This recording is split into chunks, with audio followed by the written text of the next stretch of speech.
Well, hello there. How to get into the moment. I promise you, after today, your life won't be the same. I'm going to share with you why my life was never the same after my experiences. I learned how to get into the moment. I really understood what the moment was. It was a big deal. Now I'm able to get into the moment with little to no ease. So, what is the moment? The moment is all around us. Have you ever been just drawing something or maybe just in your zone? What do you do for a living? I guarantee you, when you're doing what you know how to do very well, you're unconsciously competent at what you do, aren't you? And matter of fact, you don't even have to think about what you do. Your mind could be just wandering off, or maybe you can just be in the moment. You could be in the now. You can be just there. That's what the moment is. The moment is when you're focused on what's all around you. You're focused on the sound of my voice. You're focused on what you're sitting around. You're focused on your breath. Sure, you might be distracted momentarily by cars driving by or by a momentary drive-by thought, but ultimately you go back to your breath and you're here. You're now. That's what the moment is for me. Why is the moment so important?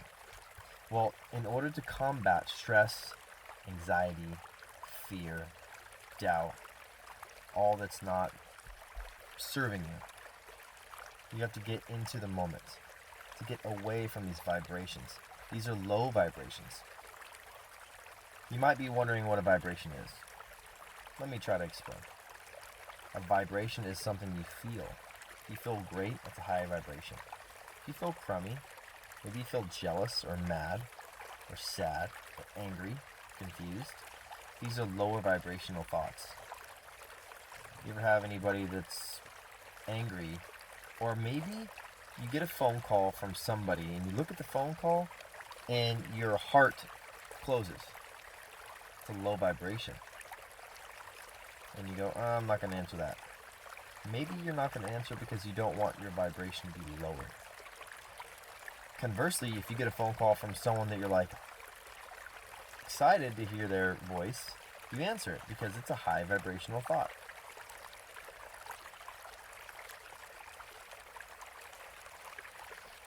So that leads us to the how. How do we get into the moment? Well, I'd like to share a story with you. And I have a dear friend, very dear friend. He called me up one day and he said, "Bro, would you mind driving me to the woods?" I said, sure, I'd love to take you to the woods. What's going on?" He's all, I'm getting dropped off for a silent retreat. It was this optional silent retreat. That means that if you'd like, you can be silent for 5 days. So I said, sure, I'd love to drop you off. So I pick him up and I drive him a couple hours into the woods. And there's this this quaint little, it was like a group of houses connected. It was almost like a vacation looking place, but it was in the woods. And it was very older style. I think it used to be like a Catholic church where people room and boarded.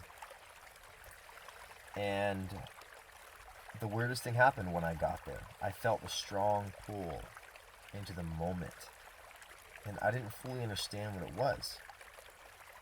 So I dropped him off and I was walking around and my friend looked at me and said, "Mike, would you like to stay?" And I thought to myself, no way, I've got to work. I've got so many things going on. There's no possible way that I could take this time off. All these things in my mind. I've got a job tomorrow. I've got 3 jobs the next day, and then 4 days after that, I'm just swamped, completely busy. My phone was ringing probably right then.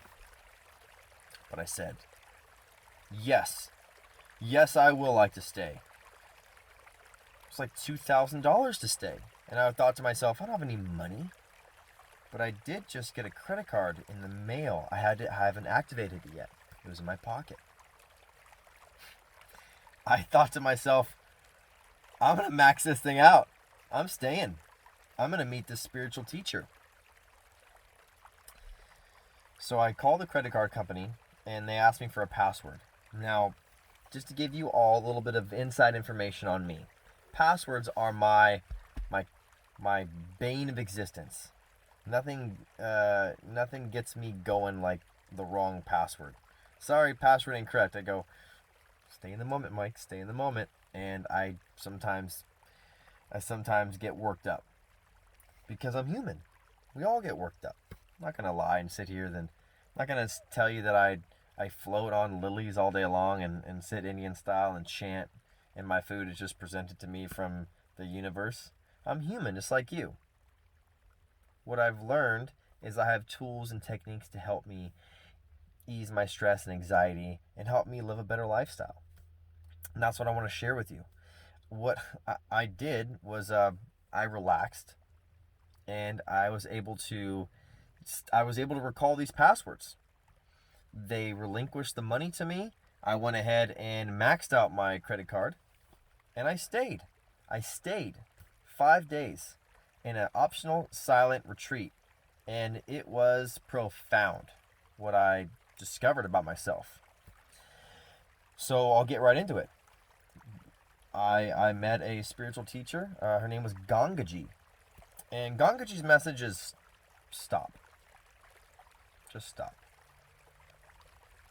And people would go up and they would speak to her. And people would say, Gangaji, you're great and your message is great and I'm learning so much and life is awesome, but here's my suffering. Here's my pain. And it was a lot. It was a lot to bear.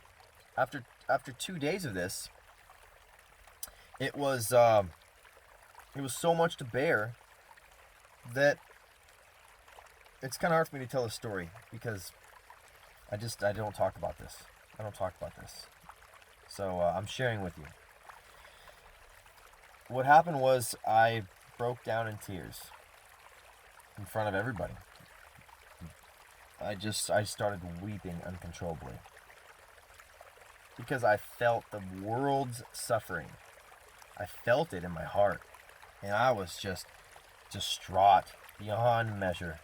We walk around the day and we see people and we say, hi, how you doing? And they go, oh, I'm great. Well, not here. Everybody was not great. That's because people are walking around with suffering and they're lying. Because it's easier just to say, yeah, I'm doing great, than it is to say, you know what, no, I'm having a hard time. Society's not really built for that. I went silent for 3 days. And you know what? The weirdest thing happened. The group, they weren't really too thrilled about me. They thought I was some sort of glory hopper. They thought I was just there to steal the show or something. But I wasn't really concerned about what they thought about me. I was silent. Because the world's suffering was too much for me to bear, and there was no words that I knew. I couldn't talk myself out of it. My friend is a very wise man. Very wise man. He went silent too in respect of what I was going through. So we both went silent for 3 days. At the end of the 3 days, in silence, my pen found paper. And I don't mean to sound too cryptic here, but this wasn't me. My pen wrote this poem for the group. And I want to share that poem with you. Before I share the poem with you, let me give you a little context. After the first night of the retreat, my friend and I said, you know what? We thought that we were going to enter this retreat and meet people that were enlightened. But that's not what we met. We met people full of ego. I met a man on his cell phone in the silent area. He was like, yeah, I've been a silent retreater for 40 years. I know everything, you know nothing, sort of thing. And my friend and I were flabbergasted. How could this be? This was a spiritual silent retreat. This was a place where you'd found enlightenment. We found ego, big time. And we were disappointed. It's like if you go to a basketball game and you see fans on the court. You're like, where's the professionals? We come to see professionals. So anyways, we left that night. We went to the gym. We went to the gym and worked out. And who do we find at the gym? We found this man in a wheelchair. His name was Terry. And Terry said that he had died and he came back to life. And Terry was such a pleasant man. He told us a few kind of funny jokes, and they eased us into the moment. And you focus on what is right in front of you. Like the sound of my voice, or your heartbeat. The moment.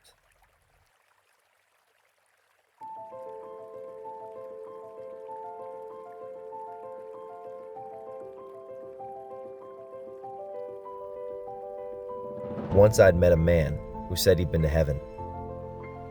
He was wheelchair bound and wore not a smile nor a frown, but told us jokes to ease us into the moment. The man extended his hand to try to help me understand what lay ahead in his heavenly fortress. He didn't speak of glitter nor gold or all the promises sold to me as a young boy too young to hear it.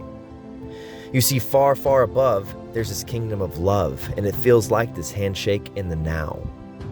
You see, he explained, a time before the shattering, he was avoided at the gathering. They said he was a mean old man. But now, there's just a sigh, no longer asking why the negativity lying on his heart. I know there's faces across the world here in the nation who seek for lack of devastation to end this flat, dense crush on their heart and chest. But now I understand our tribulation, because one time on another station, we were young schoolboys and girls with red ink on our test papers for getting it wrong. But we don't have to get it right, because what won't happen overnight is the undoing of our mind's programming is ultimately inevitable. I'm not leaving you, Mommy. Forever burned into my heart. It's true. No matter how bad your soul's black and blue.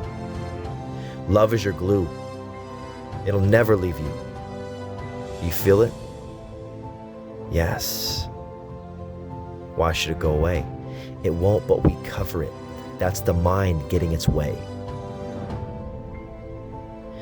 Before we departed with our goodbyes, he asked me to close my eyes. He said, that's how fast it's over. His message was love.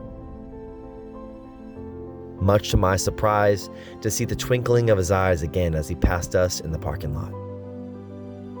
My friend said, nice chair, and without a moment to spare, he whipped around and said, thanks. It'll do 70 miles an hour on the freeway, in the back of a pickup truck.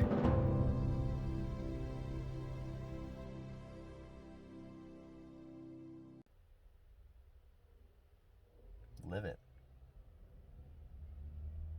You deserve to be there. Love can be found in the moment.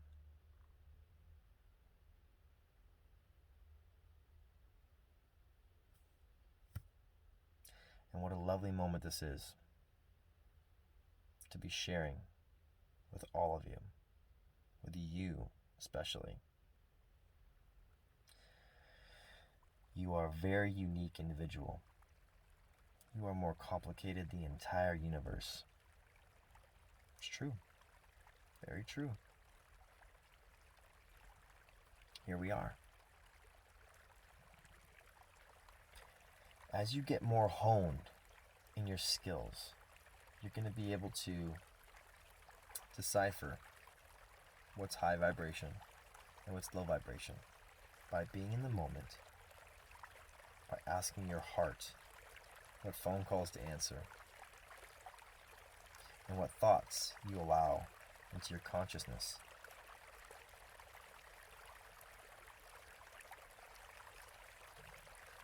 So here's what we're going to do. I want you to get out a piece of paper, and I want you to write down a few things that you can do throughout your day to find time to ease yourself into the moment.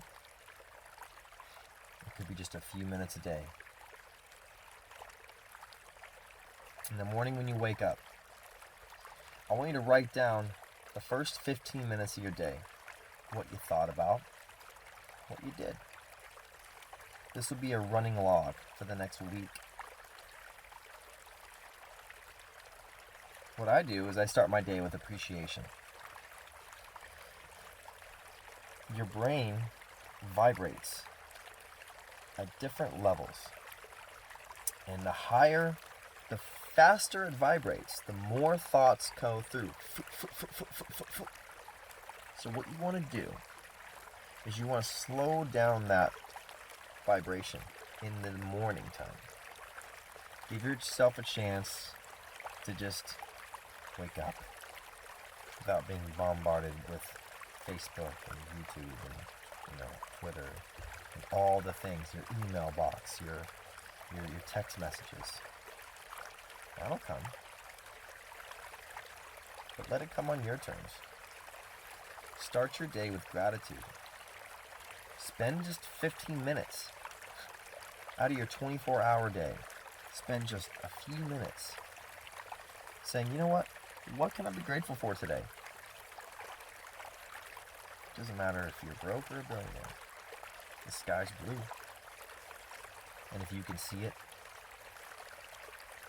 what a gift that is. People they can't see, what can you be thankful for? Wow, I can hear this message. Wow, I can feel my heartbeat. Wow, I can be in the moment too.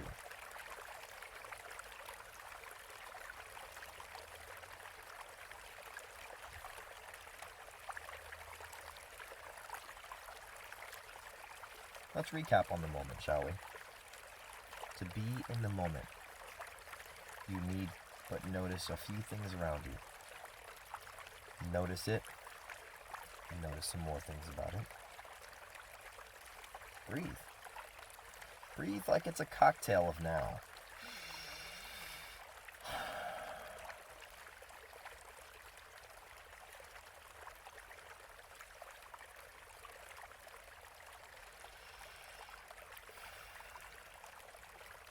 Fresh air is, you take advantage of fresh air. Right now in California there's a lot of fires going on. And we happen to have fresh air right now. And it is phenomenal. It's great. And I'm definitely not going to take take it for granted. It's just fresh air. So, what are some things you could be thankful for? Write them down. They're simple things. I'll see you guys in the next one.